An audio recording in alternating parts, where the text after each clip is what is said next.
Oke, halo semuanya dan selamat datang kembali di Tanya Seputar Hukum ya. Untuk kali ini kita membahas mengenai harta gono gini dan harta campuran, harta yang bercampur ya antara kedua orang yang sudah melakukan suatu perbuatan hukum, yaitu perkawinan. Oke.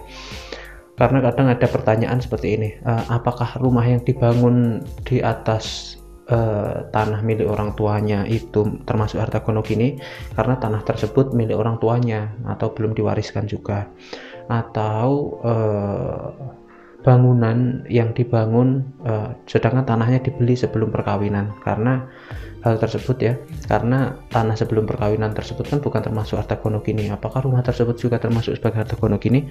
Itu banyak sekali pertanyaan seperti itu dan saya akan menjelaskannya ya. Yang pertama, sesuai dengan pasal 35 Undang-Undang Perkawinan ya, sudah disebutkan ketika ada perbuatan hukum perkawinan, karena perkawinan itu termasuk perbuatan hukum dan perkawinan itu menyebabkan bercampurnya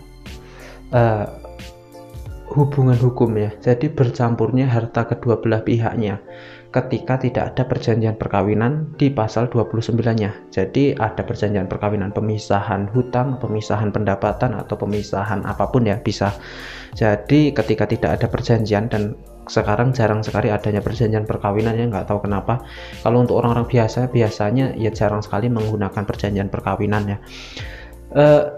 Ketika sudah bercampur, berarti ya selama pernikahan tersebut, dimulai pernikahan tersebut ya sampai nanti harta yang diperoleh, baik itu diperoleh istri atau diperoleh suami, maupun yang bekerja suami saja atau yang istri saja, yang memperoleh gaji istri saja, yang memperoleh suami saja, atau apapun ya, itu dimiliki bersama. Entah itu pada saat perkawinan suami membeli rumah ya, itu padahal hasil gajinya, atau istri membeli tanah padahal itu hasil gajinya sendiri, itu tetap menjadi milik bersama ketika tidak ada perjanjian perkawinan. Oke, jadi sudah jelas di sini. Untuk harta bersama atau harta gono gini itu dihitung sejak mulai perkawinan, sehingga di sini sudah jelas sebelum perkawinan itu hartanya masing-masing itu menjadi miliknya masing-masing. Jadi sebelum perkawinan sudah memiliki rumah, sudah memiliki mobil, sudah memiliki tanah atau apapun, itu yang menjadi hak masing-masing dan milik masing-masing. Oke.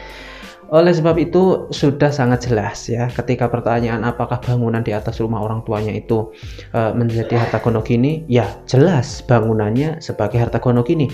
Entah itu diperoleh dari harta atau pendapatan suami saja, atau dibeli dari suami saja, atau apapun, tetap itu sebagai harta gono gini ketika tidak ada perjanjian perkawinan.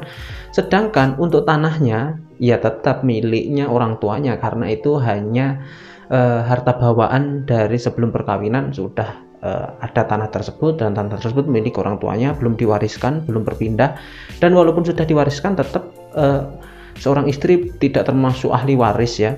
Jadi walaupun sudah diwariskan itu tetap menjadi milik masing-masing ya, harta warisan itu, harta hadiah itu tetap menjadi milik masing-masing.